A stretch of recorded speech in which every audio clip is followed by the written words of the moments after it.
저희 교회의 표가 제자되게 하소서이고, 이 표를 따라서 나로 제자되게 하소서, 우리로 제자되게 하소서, 저들로 제자되게 하소서, 이 세 개의 주제를 따라 우리는 한 해를 살려고 합니다.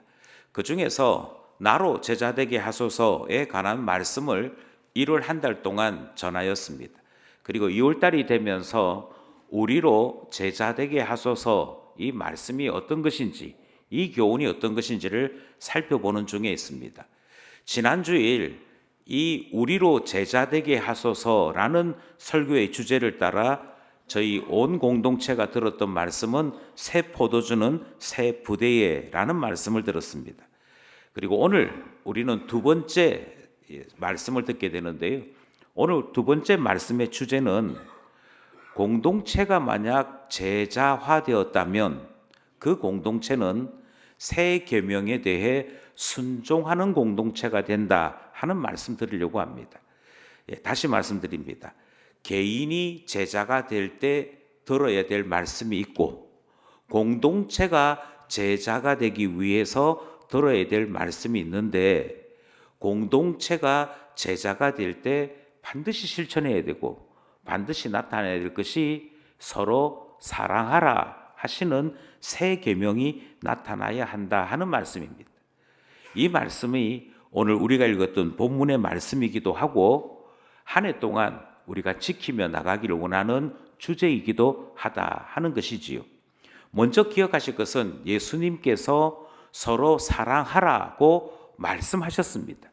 그러면 주의 제자된 우리는 주의 말씀을 들은 대로 순종해야 하므로 이 말씀을 따라 살아야 하는 것이지요.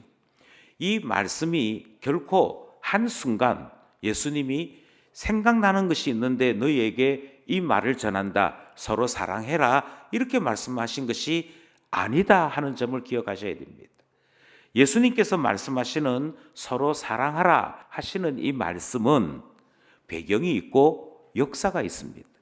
다르게 말씀드리자면 예수님께서 서로 사랑하라 하시는 이 말씀이 한순간 어떤 특정한 사건 때문에 주신 말씀이 아니다는 것이지요. 이 말씀이 복음이고 이 명령이 복음입니다. 우리는 그 사실을 어디서 알 수 있느냐 하면 지금까지 우리에게 주신 말씀이 어떤 배경 속에서 이루어지고 전달되었는지를 살펴볼 때 확실하게 알 수 있습니다. 예를 들자면 구약 성경 레위기에 19장 18절 말씀이 내 이웃을 내 자신과 같이 사랑하라 하시는 말씀입니다. 그러니까 벌써 모세가 모세오경을 기록할 때부터 하나님은 우리에게 말씀 주실 때 서로 사랑하라 하시는 말씀을 주신 것입니다. 이 말씀은 오래된 역사를 가지고 있습니다. 오래된 출발점을 가지고 있습니다. 그리고 구약 성경을 하나님 말씀으로 고백하는 온 이스라엘이, 온 유대인들이 하나님은 이 말씀을 통해 하나님 사랑, 이웃 사랑을 가르쳤다, 이것을 이해했고 그것을 지키려고 했다는 것입니다. 그러니 서로 사랑하라 하는 이 말씀만큼 오래된 명령이 없습니다. 이 말씀은 온 율법과 선지자들의 요약입니다. 이 말씀은 하나님의 말씀이 우리에게 가르치는 교훈의 핵심입니다. 그 하나님의 말씀을 줄이면 어떤 말씀이 되느냐? 사랑하라는 말씀이 됩니다. 따라서 우리가 함께 나누고 있는 서로 사랑하라 하시는 이 계명은 성경의 핵심이고 모든 율법의 정수이고 우리가 반드시 지켜야 될 계명 중에 계명이 된다 하는 사실을 확인할 수 있는 것이지요. 그리고 예수님께서 다시금 제자들에게 말씀하시는 것입니다. 서로 사랑하라, 이렇게 말씀하시는 것이지요. 이 말씀이 당대에, 그 당시에 참으로 어려운 계명 중에 하나였습니다. 하나님을 사랑하고, 여기까지는 쉽습니다. 하나님을 사랑하는데 어려움을 겪는 사람은 없습니다. 나 자신이 성령의 은혜를 입어 하나님을 사랑하는 일은 신앙의 신비에 속한 일이고 신앙의 즐거움에 속한 일입니다. 그런데 하나님을 사랑하는 것이 되는 사람조차도 어떤 부분에서 어려우냐면 이웃을 사랑하라, 여기에 들어가면 어렵습니다. 예수님께서 이 땅에 오셨을 그 당시에 이스라엘의 상황은 로마 제국의 압제 가운데 속국으로 살고 있을 때였습니다. 정치적인 상황이 복잡할 때이지. 그런가 하면 반쪽짜리 유대인이면서 어느샌가 유대 사회를 대표하는 왕이 된 헤롯 가문이 온 나라를 다스리고 있을 때였습니다. 그래서 총독이 다스리는 부분이 있고 헤롯 가문이 다스릴 때가 있는 이 말로 표현할 수 없는 복잡함이 이 당시에 있었습니다. 그러다 보니 정치적인 상황 때문에 이스라엘 온 민족은 갈갈이 흩어지고 찢어졌습니다. 예컨대 하나님께서 다윗의 가문에 복을 주신다고 하셨으니, 이스라엘에게 복을 주신다고 하셨으니, 지금 왕을 차지하고 있는 헤롯 가문이 하나님께서 인정하시는 왕의 가문이고, 우리는 헤롯의 말을 듣는 것이 하나님의 말을 듣는 것이다 라고 생각했던 헤롯파들이 있었습니다. 요즘 말로 하자면 거구인 것이죠. 요즘식으로 얘기하자면 친위 그룹인 것이죠. 그런가 하면 로마 제국도 헤롯도 제거의 대상이다라고 생각했던 사람들이 있습니다. 이들은 신의 이름으로 로마 군인을 죽이는 것이나 헤롯을 죽이는 것이 하나님의 말씀을 따르는 옳은 행동이라고 믿었던 사람들이 있습니다. 이 사람들을 열심당원이라고 부르지요. 그리고 이 열심당원들에게 속해 있는 사람들은 하나님의 이름을 위하여, 하나님의 영광을 위하여 얼마든지 사람 죽여도 된다고 믿었습니다. 그런가 하면 돈이 최고라고 믿었던 사람들도 있습니다.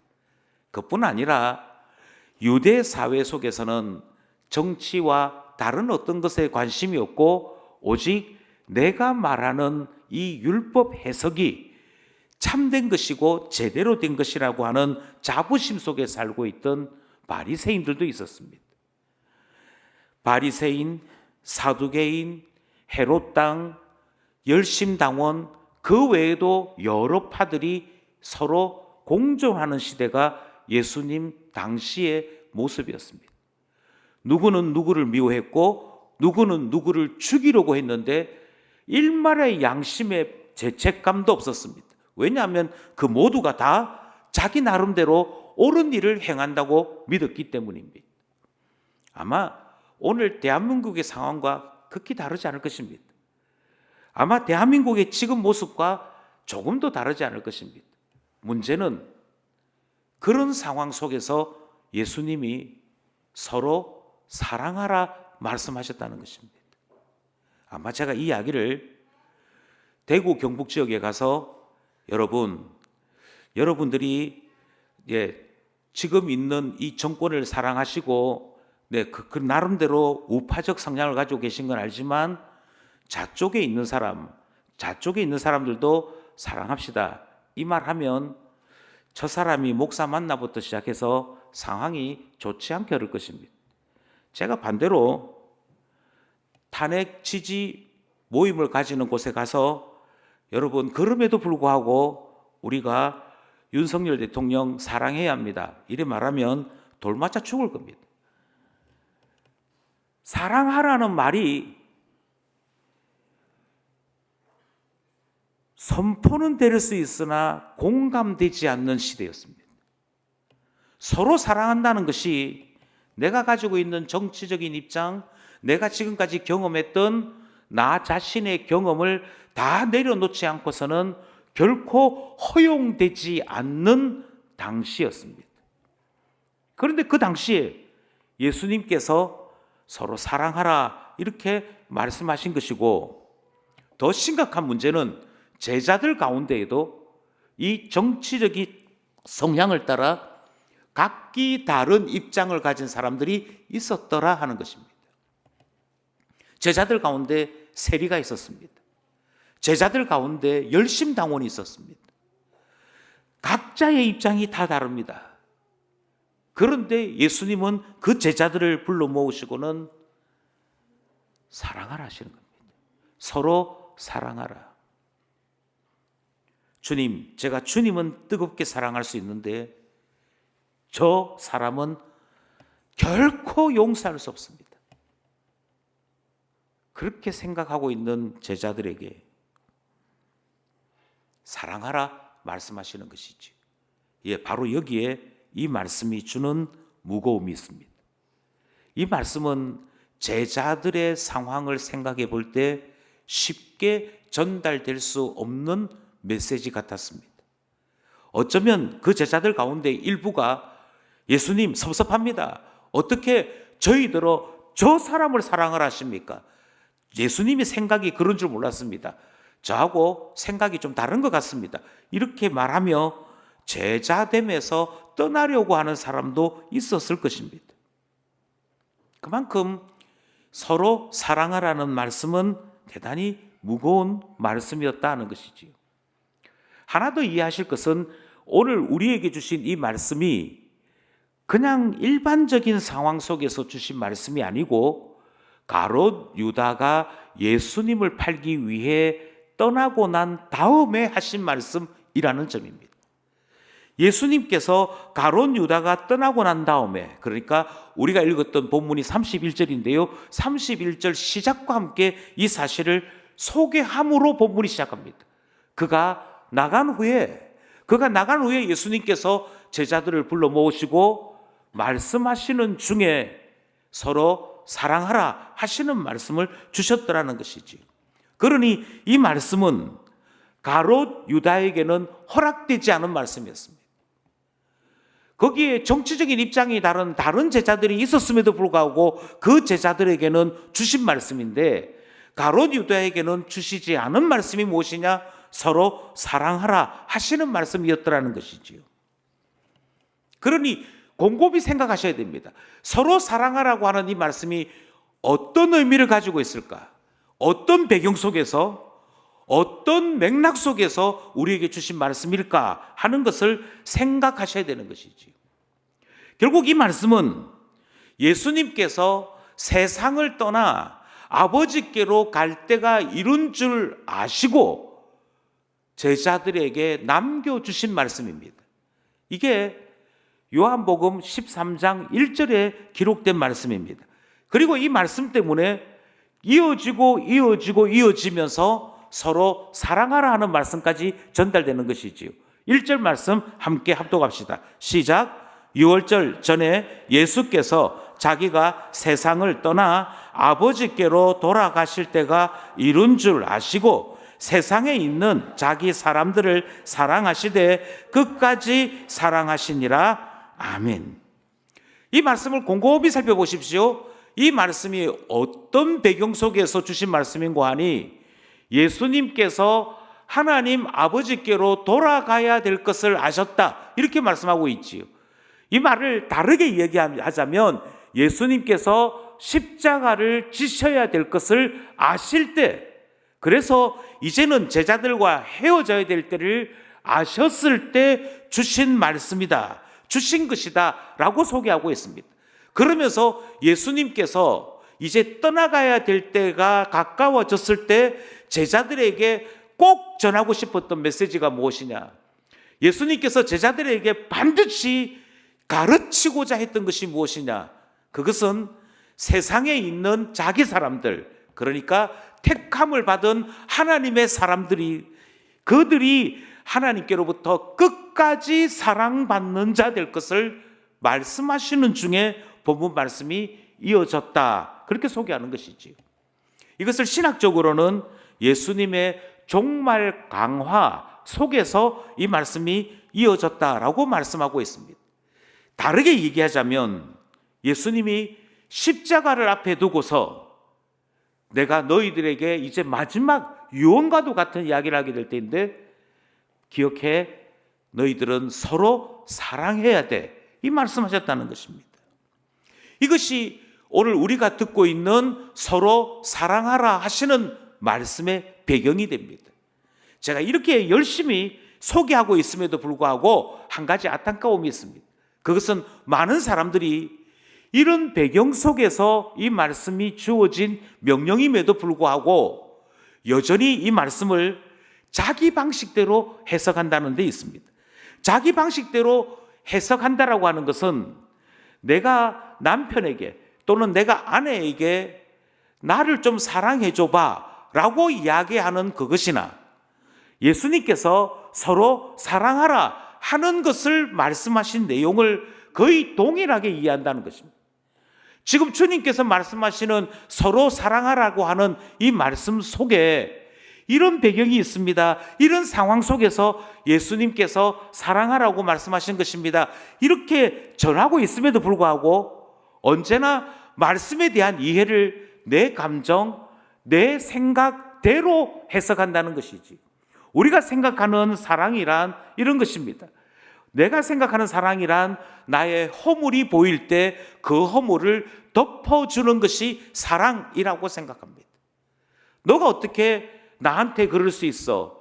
다른 사람들은 몰라도 너는 내가 그렇게 하는 것 감춰줘야지, 숨겨줘야지. 그게 나를 사랑하는 것이지 라고 생각합니다. 그래서 설사 친구가 잘못된 행동을 했을 때 그것이 매우 심각한 범죄라 할지라도 나는 친구 편입니다. 그렇게 말하는 게 사랑이라고 생각합니다. 그래서 우리가 생각하는 사랑이란 나의 위신, 나의 체면이 손상되지 않도록 보호하는 것, 그게 나를 사랑하는 자들의 행동이라고 생각하는 것이죠. 그래서 우리는 감히 하나님 앞에 이렇게 구합니다. 사랑이 많으신 하나님, 제가 이렇게 잘못해서 이런 어려운 상황이 되었는데 그래도 하나님 저를 사랑해 주실 거지요? 그리고 제가 벌려놓은 이 일들을 수습해 주실 것이지요? 라고 기도하며 하나님의 사랑을 기대하는 모습이 나타나는 것을 보게 됩니다. 무엇을 오해하고 있느냐면 사랑을 오해하고 있는 것입니다. 또 다르게는 자기 감정을 이해하고 내가 생각하는 것을 동조하는 것이 사랑이라고 생각합니다. 내 생각에 맞다고 박수 쳐줘야 됩니다. 내 감정을 따라서 함께 울거나 웃는 사람을 사랑하는 사람이라고 생각하는 경향이 있습니다. 그런데 이 모든 것들을 우리가 다른 사람들에게 요구할 수는 있겠으나 이 말씀을 그렇게 해석하는 것은 말씀을 왜곡하는 것이고 하나님의 말씀에 가감하는 행동이 되는 것이라는 점을 기억하셔야 됩니다. 그러니 오해하셔서는 안 됩니다. 사람들이 하나님의 말씀 가운데 특별히 서로 사랑하라고 말씀하신 것을 자꾸만 자기 방식대로 자기 생각대로 뜯어 고쳐서 요구하는 것을 볼 때가 있다는 것이지요. 예, 사람들이 요구하는 사랑은 지금 예수님이 말씀하시는 사랑이 아닙니다. 다르게 얘기하면 서로 사랑하라고 하는 이 말씀은 기억하면서도 예수님이 말씀하시는 사랑을 실천하는 것이 아니라 나의 입장에 맞춘 자기의 생각, 자기의 입장을 고집하는 그것으로 이 말씀을 사용하는, 이용해 먹는 행동들이 나타나더라는 것이지요. 그렇지 않습니다. 계속 말씀드립니다만 예수님께서 지금 말씀하시는 이 사랑이라는 단어는 대단히 특별한 단어입니다. 이 단어 자체가 특별해서가 아니고 이 사랑하라고 말씀하시는 예수님의 의도가 특별합니다. 예수님의 이 단어에 대한, 이 명령에 대한 의미가 특별합니다. 우리는 이 단어가 얼마만큼 특별한 의미를 가지고 있는지 12장에서부터 예수님의 말씀과 행동을 살펴보면 더욱 분명하게 알 수 있습니다. 12장을 살펴보면요, 제일 처음에 어떤 사건이 등장하느냐 하면 베다니 마리아가 예수님께 향유를 붓는 일이 일어납니다. 그런데 그 향유를 붓는 일을 제자들이 보고 뭐라고 얘기하느냐 하면 어떻게 이런 행동을 했을까? 저거 모으는데 돈이 많이 드는 일인데 어떻게 저거 했을까? 특별히 그 가운데 가룟 유다는 이거 팔아서 돈으로 바꾸어 가난한 자들 돕는 게 옳다라고 이야기하는 게 등장합니다. 그런데 예수님은 뭐라고 말씀하시냐면 그렇지 않고 이 마리아가 장례를 준비했다. 갑자기 장례식 이야기가 등장합니다. 마리아가 향유를 부었는데 예수님은 그래, 너가 나의 죽을 날을 준비하고 있구나, 이렇게 말씀하시는 것이 12장의 첫 번째 사건입니다. 이 말씀 있자마자 그 다음 사건이 대제사장이 모여서 나사로도 살려내고 하는 저 예수를 가만히 내버려 두서는 안 되겠다, 예수 죽일 것을 모의하는 일들이 그 다음 본문에 등장합니다. 그러니까 첫 사건도 죽음과 장례 이야기가 등장합니다. 두 번째 사건도 제사장들이 예수 죽일 것을 생각하고 의논합니다. 그리고 난 다음에 예수님이 나귀 새끼를 타고 예루살렘 성에 입성하시는 모습이 등장합니다.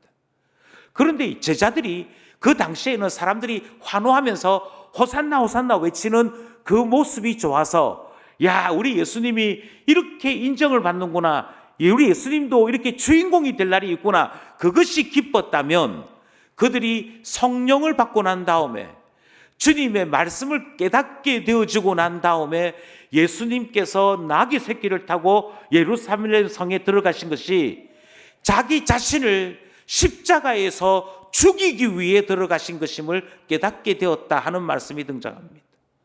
죽으시려고 예루살렘에 들어가심, 자기 자신을 제물로 하나님께 드리기 위해서 예루살렘으로 가심이라는 것을 깨닫게 되었다 하는 말씀이 등장합니다. 그러니까 12장에서부터 계속 이야기가 무엇에 대한 이야기를 하냐면 예수님이 죽으시기 위해 지금 하나씩 단계를 밟아 나가신다는 이야기가 등장하는 것이지요. 그리고 난 다음에 예수님께서 인자가 영광을 얻을 때가 되었다라고 선언하시는 내용이 등장합니다. 예수님께서 말씀하시는 인자가 영광을 얻게 되었다는 이 말이 무엇인가 하고 살펴보았더니 하나님의 뜻을 따라 예수 그리스도께서 자기 자신을 제물로 드리는 것, 십자가에서 죽으시는 그것을 영광 받으시는 일이라 그렇게 말씀하시는 내용이 등장하는 것입니다. 죽음에 대한 이해가 다르게 나타났던 것이지요. 그러면서 뭐라고 얘기하는 거 아니? 이제 예수님께서 십자가를 향해 매우 가까이 다가가셨음을 말씀하고 있습니다. 이 이야기는 계속되어집니다. 예수님께서 죽음을 앞두고 마음이 괴로우셨으나 그 예수님께서 뭐라고 말씀하시냐면 내가 죽기 위해 왔지, 그리고 이 죽음을 받아들이기로 했다 하는 말씀이 그 다음 이어집니다. 그리고 또 뭐라고 말씀하시냐면 모세가 광야에서 뱀을 든 것 같이 인자가 이 땅에서 들릴 때가 되었다. 그리고 제자들은 이 말씀을 기억하면서 요한복음에 이런 해석을 붙입니다. 예수님이 어떤 죽음을 맞이할지를 보이신 것이다. 그리고 12장 맨 마지막 이야기는 심판이 있다, 구원이 있다 하는 예수님의 교훈으로서 끝을 맺고 있습니다. 12장부터 이어진 이야기가 무슨 이야기겠냐면 예수님이 십자가로 가고 계신다, 예수님이 죽으시기 위해 지금 하나씩 하신다, 그것을 바라보고 향유를 부었던 마리아는 예수님의 장례를 준비한 일이다. 계속해서 죽으심, 십자가, 그 이야기가 등장합니다. 그리고 13장에 이르는 것이지요. 13장에 이르게 되어지자 예수님이 보이신 행동이 있습니다. 예수님이 보이신 행동 첫 번째가 무엇인가 하니 제자들의 발을 씻기는 일을 하십니다. 일명 세족식이라고 하는 것을 하시지요. 이 세족식을 하실 때까지는 가룟 유다가 있었습니다. 그런데 그 가룟 유다가 나가고 난 다음에 오늘 본문 말씀이 선포되는 것이죠. 그 가룟 유다 뭐하러 갔느냐? 예수님 팔러 나갔습니다. 죽이기 위해 나갔습니다. 그런데 그 예수님 죽이기 위해 나가는 그 모습을 보시고 예수님께서 뭐라고 말씀하시냐면 하나님께서 인자로 말미암아, 예수님으로 말미암아 영광을 얻으셨다. 이제 십자가가 시작되었다. 그 말씀하시는 겁니다. 이게 31절 말씀이고 본문 말씀의 출발이었습니다. 자, 그러니 여러분, 서로 사랑하라고 하는 것이 십자가와 떨어질 수 없는 말씀인 것을 알게 되지 않습니까? 서로 사랑하라고 하는 것이 예수님께서 무엇을 말씀하시고자 하셨는지와 긴밀하게 연결되는 것을 알 수 있지 않습니까? 31절 말씀 함께 합독하기 원합니다. 시작. 그가 나간 후에 예수께서 이르시되 지금 인자가 영광을 받았고 하나님도 인자로 말미암아 영광을 받으셨도다. 자, 그러니까 여기서 지금까지 알고 있던 것들을 조금씩 고칠 필요가 있습니다. 그 중에서 제일 먼저 고치셔야 되는 것은 예수님께서 제자들의 발을 씻기셨다라고 하는 것이 무엇을 의미하는 것인지 고쳐야 됩니다. 왜냐하면 예수님께서 발을 씻기신 것을 자꾸 사람들이 스승이심에도 선생이심에도 제자들의 발을 씻기시는 겸손을 보이셨다라고 이야기하고 있기 때문입니다. 그런데 가만히 생각해 보십시오. 예수님께서 제자들의 발을 씻기시는 이것이 겸손에 관한 것이라면 아마 이 행동을 하시고 난 다음에 제자들에게 너희도 사람들 보면 90도로 고개 숙여 인사하고 특별히 사람들한테 나쁜 말 하지 말고 항상 유순하게 대답하고 겸손하게 행동해야 돼. 뭐 이렇게 대답하시지 않았겠습니까? 이렇게 제자들을 가르치지 않으셨겠습니까? 그런데 예수님께서 발을 씻기시고 난 다음에 어떤 행동을 하셨느냐, 어떻게 말씀하셨느냐면, 자, 지금부터 발을 씻기려고 해. 그런데 목욕한 사람은 발을 씻겨. 하지만 목욕하지 않은 사람은 발 씻을 필요가 없어 라고 말씀하십니다. 갑자기 목욕 이야기가 등장해요. 목욕 이야기가 등장하고 발 씻는 이야기가 등장합니다. 그리고 난 다음에 다시 말씀하시기를 어떤 사람은 이 발 씻기는 일에 제외야. 이 발 씻기는 일이 아무 소용이 없어 라고 말씀하시는 내용이 등장하는 거죠. 그러면서 무엇을 우리가 발견하게 되느냐면, 지금 예수님께서 행동은 발을 씻기는 것이지만 이 행동이 의미하는 바는 다른 것일 수 있겠구나 하는 것을 깨닫게 됩니다. 11절이지요. 11절 말씀입니다. 시작. 이는 자기를 팔 자가 누구인지 아심이라. 그러므로 다는 깨끗하지 아니하다 하시니라. 발 상태 보시고 야, 네 발은 왜 이렇게 더러워? 이렇게 하신 것이 아니고 누구는 깨끗하지 않아, 누구는 깨끗해 라고 말씀하시므로 지금 이 발 씻기는 행동이 사람의 발을 씻겨서 깨끗한 발 만드는 것이 목적이 아니다 하는 것을 보여주시는 것이죠. 예수님은 어떤 분이시냐? 예수님은 발을 씻기시는 분입니다. 그런데 그 예수님이 발을 씻긴다라고 하는 것은 예수님께서 발만 씻겼다는 것이 아니라 예수님이 하시는 사역의 본질을 소개하시는 내용이었습니다. 예수님이 하시는 사역의 본질은 사람들의 죄를 씻기는 일이었습니다.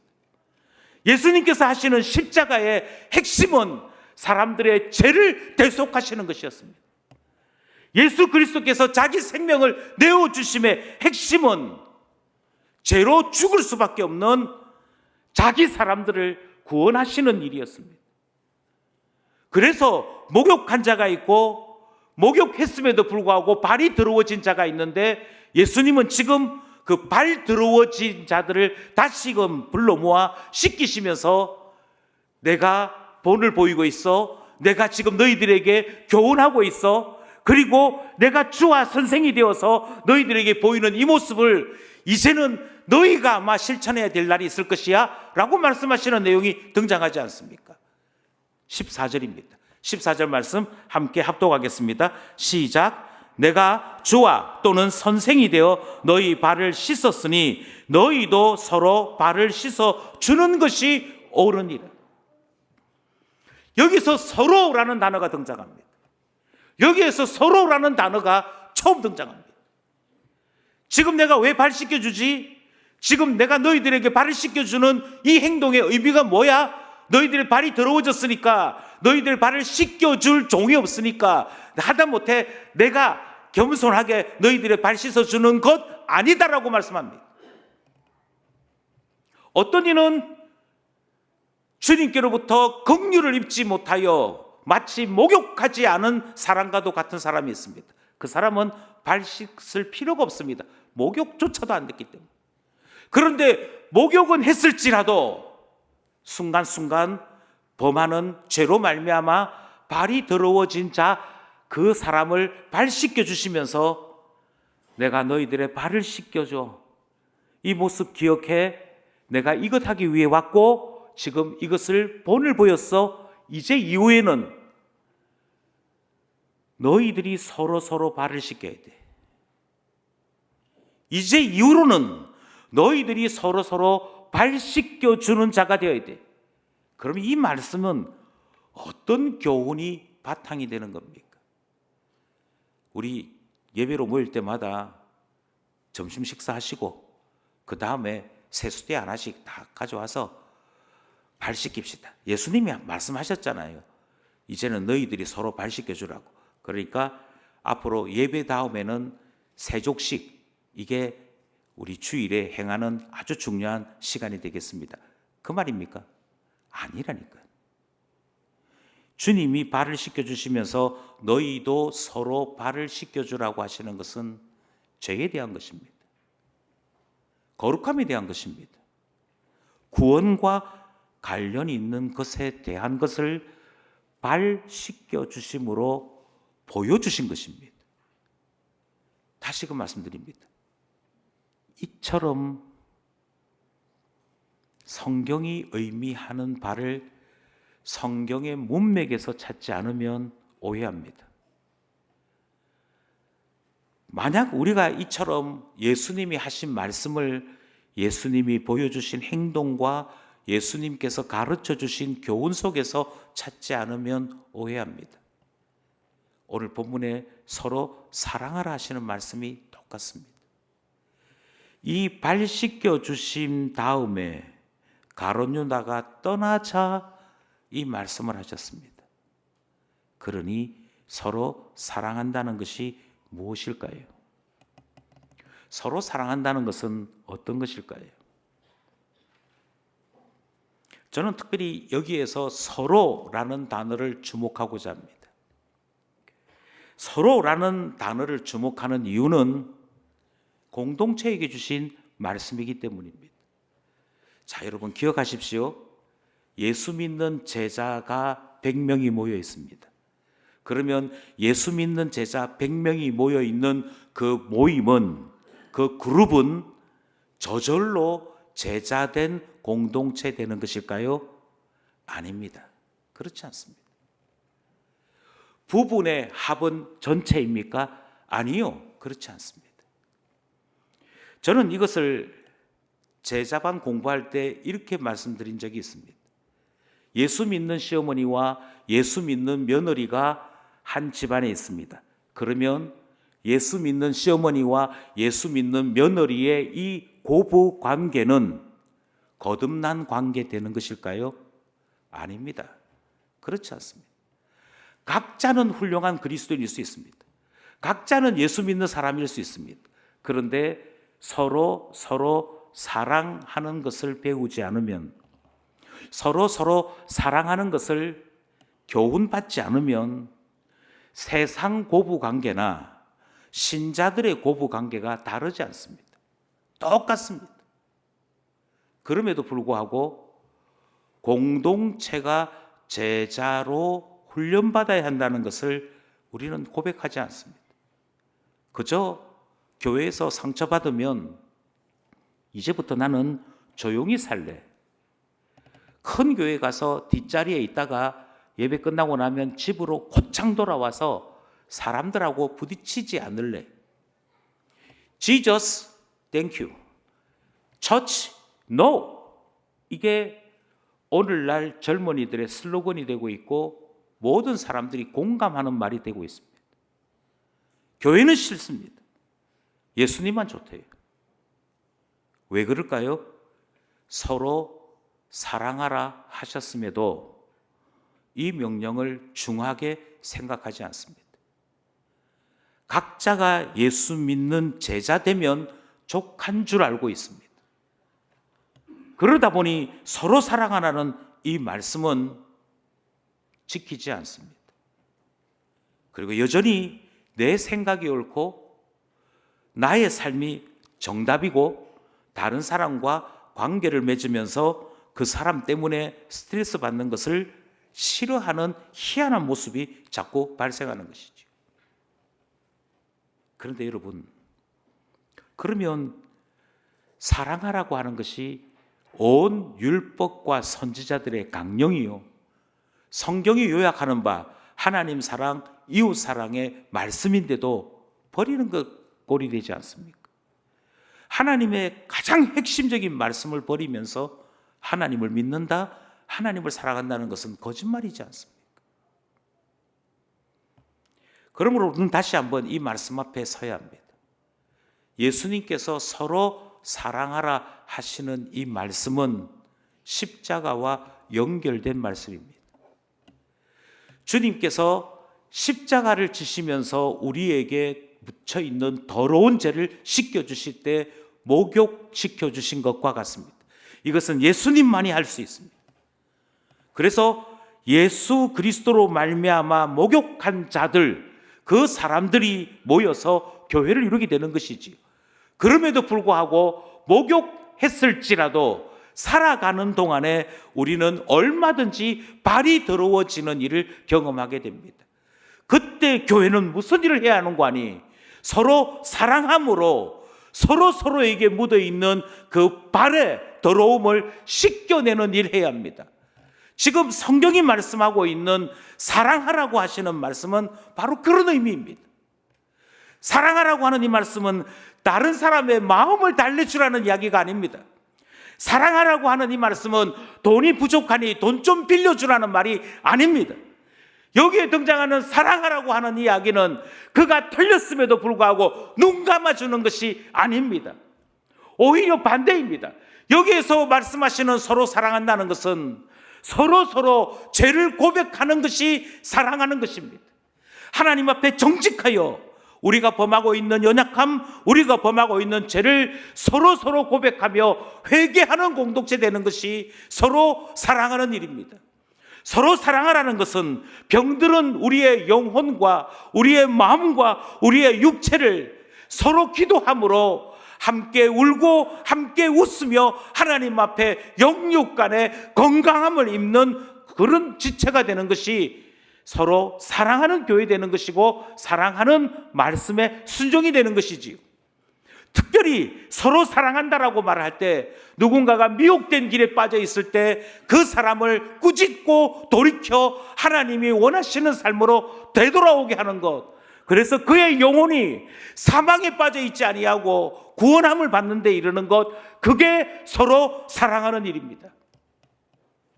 이것이 주님이 말씀하시는 사랑인 것이지. 그렇다면 여러분, 서로 사랑하라고 하는 이 말씀은 어떤 것입니까? 서로 사랑한다는 이 말씀은 눈 질끈 감고 거짓말하면서 저 사람은 아무 문제가 없습니다, 내가 사랑하는 이 사람을 다른 사람들이 비난하지 마십시오, 그게 아니지 않습니까? 오늘 누구 안 보이던데 왜 안 보입니까? 아이고 급한 일이 있어가지고, 그렇게 변호할 일이 아니지 않습니까? 오늘 보니까 예배 시간에 휴대폰 하고 있던데, 아이고 걔가 오늘 수강 신청하는 날이라서 급해서. 그게 사랑하는 거 아니라니까요. 그게 사랑하는 것 아니고 도리어 그의 영혼을 사망으로 가도록 부추기는 일이 된다니까요.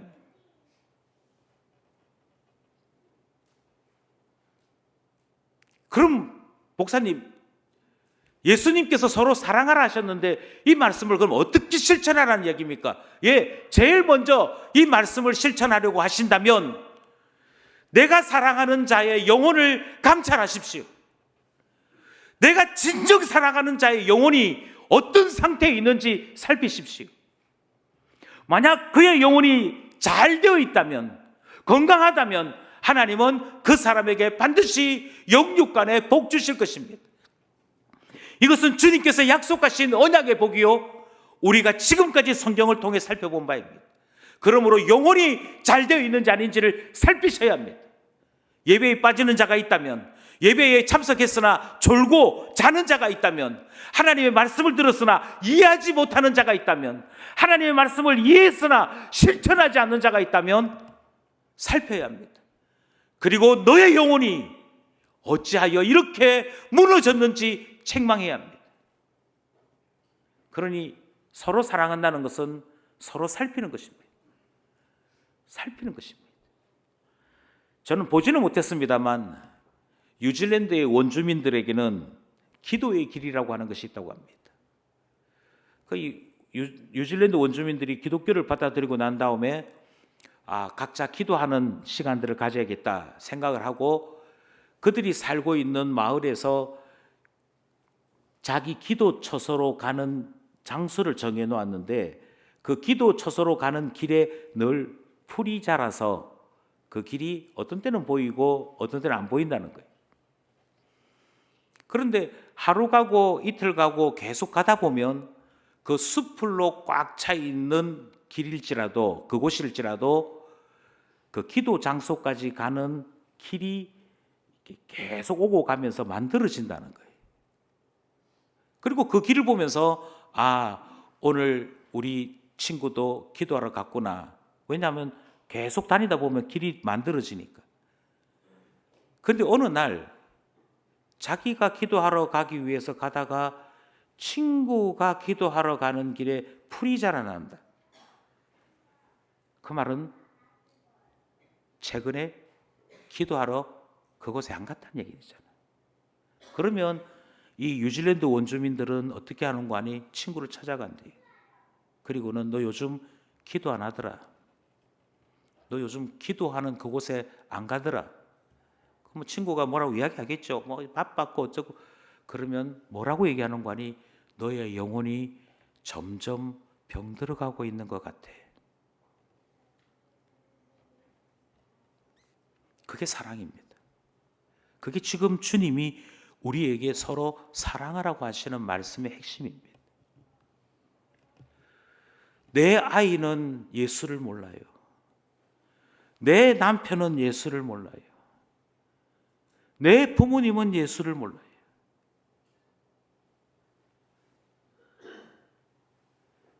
그것이 어떤 의미인지를 알고 있다면,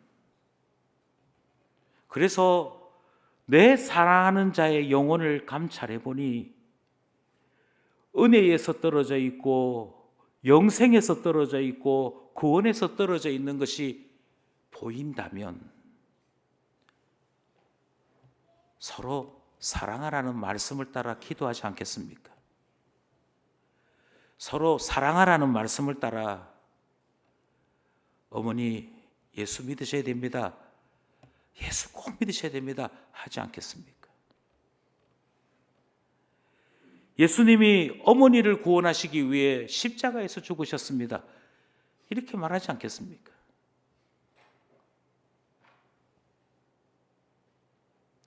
살피십시오. 목욕한 자인지 발만 더러워진 자인지 살피셔야 합니다. 목욕조차도 안 되어 있는 자인지, 그래서 발 씻길 필요가 없는 자인지 살피셔야 합니다. 엄마 아빠 따라 교회 끌려오고 있는 중에 있는지, 엄마가 믿는 하나님을 이제는 나의 하나님이라고 고백하고 있는 중에 있는 것인지 살피셔야 합니다. 할 수만 있으면 하나님에게서 떨어지려고 하는지, 할 수만 있으면 하나님께로 예수 그리스도의 십자가 앞으로 나가려고 하는지 살피셔야 합니다. 심지어 나 자신조차도 믿음의 친구에게 내 영혼을 살펴봐 달라고 부탁해야 합니다. 그것이 서로 사랑하는 것입니다.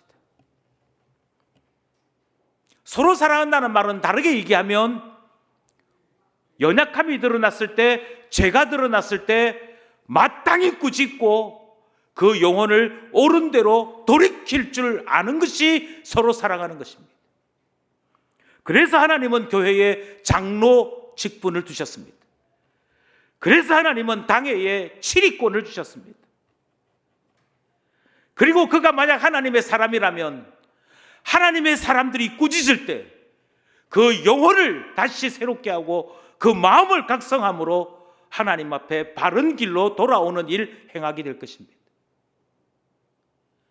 그러니 치리가 살아있는 것이 참교회이고 치리가 살아있는 것이 서로 사랑하는 교회의 본질이 되는 것이지. 치리 받을까 봐 감추는 것이 사랑 아닙니다. 치리 받을까 봐 거짓말하는 것이 사랑 아닙니다. 치리 받을까 봐 자기 자신의 지금 모습을 교묘하게 꾸미는 것이 사랑 아닙니다. 만약 사랑한다면 교회 앞에 솔직하게 자기 자신의 연약함을 고백하고 주의 은혜가 임하여 내 영혼이 다시 정케되기를 원합니다 라고 고백하는 것이 참으로 영혼을 사랑하고 서로 사랑하는 공동체 되는 거 아니겠습니까? 서로 사랑한다는 것은 서로가 서로를 위해 기도하는 것입니다. 이것이 주님이 새 계명으로 우리에게 가르쳐 주신 서로 사랑하라 하시는 말씀이지. 우리 공동체가 제자가 된다는 것은 다시 말씀드립니다. 내가 좋아하는 사람들을 만나서 그 사람들과 즐겁게 이야기하는 것을 말하는 것이 아닙니다. 사랑할 만한 사람들을 사랑하는 것은 바리새인들도 하는 행동이고 주님은 이것을 참된 사랑이라고 말씀하지 않습니다. 그러니 깊은 가족 여러분, 예배가 마치거든 식사 시간에 목장 식구들 챙기십시오. 예배에 참여하지 않은 사람들이 있을 때 서로 사랑하라 하시는 말씀을 따라 그 영혼이 어떤 상태에 있는지 살피십시오. 혹시라도 그가 미혹에 빠져서 여러 가지 변명으로 거짓말을 하거나 우리의 연락을 받지 않을 그때에도 그 영혼을 옳은 곳으로 돌아오게 해달라 기도하셔야 됩니다. 그것이 우리 공동체가 서로 사랑하라는 말씀을 지키는 일이 되는 것이기 때문입니다. 그러므로 여러분 기억하십시오. 우리 공동체가 제자 되어야 합니다. 서로 사랑함으로 제자 되어야 합니다. 이렇게 살 때 세상 사람들이 예수 제자 맞구나 그렇게 말하게 되는 것이지요. 이 놀라운 은혜, 이 놀라운 역사가 우리 공동체 안에 있기를 간절히 소원합니다.